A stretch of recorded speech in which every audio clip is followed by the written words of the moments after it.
سلامونه ملګرو، جنید خان ما نن د انډیا او د ساوث افریقا فائنل میچ چې دا فائنل به ماښام 19 بجې د پاکستان په ټایم 9 بجې به د افغانستان په ټایم شروع کیږي. جی دی ویډیو کې تاسو له زه د انډیا او د ساوث افریقا تر اوسه پورې څومره ټي 20 میچ شوي د هغې حوالې سره هم معلومات درکوم، او بل په کم ګراوند چې دا میچ دی دا ګراوند د څه دپاره ښه دی، بیټینګ دپاره ښه دی، بالینګ دپاره ښه دی، د ګراوند پچ ریپورټ د له هم مکمل درکوم. نو ویډیو خپله هم مکمل وګورئ او مخکې ملګرو سره ضرور شریکوئ. ټول نه پهله خبره کوو چې د انډیا او د ساوث افریقا تر اوسه پورې هیډ ټو هیډ څومره میچز شوي دي. د انډیا او د ساوث افریقا تر اوسه پورې 26 میچونه شوي دي چې په هغې کې انډیا 14 میچونه ګټلي دي او ساوث افریقا چې کوم دی پکې صرف او صرف 11 میچز ګټلي دي او یو میچ چې کوم دی هغه نو ریزلټ راغلی دی.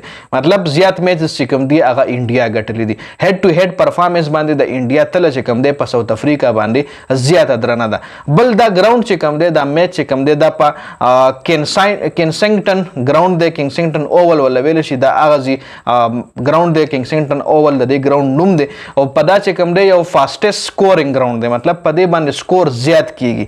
په دې ګراوند باندې ایوریج پر اور رنز چې کیږي 7.78 په هر اور کې تقریبا 19 رنزونه په دې ګراوند باندې ښه په اسانه باندې کیږي ایوریج. او په دې ګراوند باندې ایوریج سکور چې کوم دی هغه دی 160. مطلب ګراوند باندې ایوریج سکور په فرست اننګز کې ډومبني بیټینګ کې 160 رنزونه چې کیږي دا ایوریج دی. نو 160 چې کوم دی دا هائی سکورینګ دی، دا ایوریج سکور دی. نو په هر میچ کې 170 180 ډیر په اسانه باندې کیږي. نو دا یو هائی سکورینګ ویریو دا ګراوند چې کوم دی. بل په دې ګراوند باندې تر اوسه پورې 32 ټي 20 میچونه شوي دي، 32 چې پای کې ډومبني بیټینګ چې چا کړی پکې 19 ګټلي دي او سیکنډ بیټینګ چې چا کړی پکې 11 میچز ګټلي دي او 2 میچز چې دا کوم دی هغه نو ریزلټ راغلی د باران په وجه باندې هغه نه دي شوي. ټوټل 32 میچونه شوي دي چې کې ډومبنی بیټینګ چا کړی پکې زیات میچز ګټلي دي. نو مطلب دا دی چې ټاس یو ډېر امپورټنټ رول لري په دې ګراوند باندې چې څوک ټاس وګټوي به ډومبنی بیټینګ اخلي، بالینګ نه اخلي، ځکه ډومبني اننګز کې په دې باندې سکور ښه کیږي. جی بل په دې مطلب دا بیټسمنانو د پاره ښه ګراوند دی خو د بالرانو د پاره هم ښه دی. په دې وکټ باندې په دې پیچ باندې ایکسټرا باونس زیات کیږي. مطلب بالر چې کوم دی فاست بالرانو د پاره دا ډېر ښه پیچ دی ځکه چې کله بال نوی وي او وکټ هم نوی پیچ هم نوی وي نو بیا په سوینګ هم کیږي، ایکسټرا باونس په هم کیږي. نو فاست بالرانو د پاره دا ګراوند چې کوم دی ښه دی خو چې بال نوی وي، چې بال هم جوړ شي پیچ هم استعمال شي نو بیا په سوینګ هم نه کیږي او په بیټ باندې بال په اسان راځي نو سکور په بیا زیات په دې باندې کیږي. بل په دې ګراوند باندې ایوریج فرست اننګ سکور چې کوم دی هغه د فرست اننګز کې ایوریج سکور چې کوم دی هغه 160 ته چې هغه لري تاسو سره مو وي.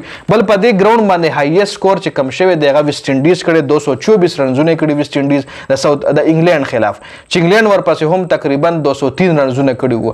دا میچ انګلند بیا بایللی او هائی سکور چې کوم دی په دې ګراوند باندې د ویسټ انډیز دی 224 رنزونه او لوویسټ سکور چې کوم دی په دې ګراوند باندې هغه د افغانستان دی چې د ساوث افریقا خلاف 80 رنزونه کړي په دې ګراوند باندې. په دې ګراوند باندې لوویسټ سکور د افغانستان دی 80 رنزونه او هایست سکور چې کوم دی هغه د ویسټ انډیز دی 224 رنزونه. جی ویسټ انډیز د 224 رنزونه د انګلند خلاف جوړ کړي او 80 رنزونه لوویسټ سکور افغانستان د ساوث افریقا خلاف جوړ کړي. نو دا مکمل پیچ ریپورټ دی. جی اوس انډیا لا په دې پیچ باندې ښه چانس دی، انډیا د دې میچ ګټلو چانس هم زیات دی ځکه د انډیا د ساوث افریقا خلاف ښه ریکارډ دی. نو ګورو به چې میچ څوک ګټي. د میچ نه پس بیا کمپلیټ ډسکشن په میچ باندې کیږي. د ویډیو کتلو زیاته مننه. ویډیو ضرور مخکې ملګرو سره شریک کړئ. والسلام.